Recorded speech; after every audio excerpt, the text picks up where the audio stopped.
کار کدوم خدا نشناسیه بار صدام زده به ما در رفته. داداش همه شخصی توه، ما داریم پاسوز تو میشیم. بابا حرف مفت نزن دیگه، میبینی که پای خودم از 100 ناحیه به 60 روش سامورایی شکسته. بس دیگه بابا، بحث تمامش کنید. الان باید بریم ببینیم یارو کیه روزی 3 بار به ما میزنه فرار میکنه. برو وسط خیابون ببینم کی بهت میزنه تا پلاکشو برداریم. بدو. بابا چرا هرچی کار سخته به من میگی؟ خودت برو. بابا چقدر بحث میکنید؟ اصلا خودم میرم.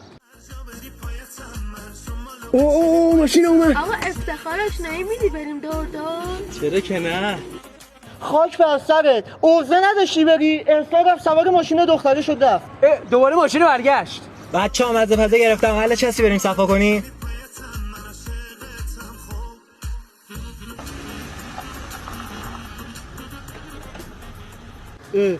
بابا شمایی؟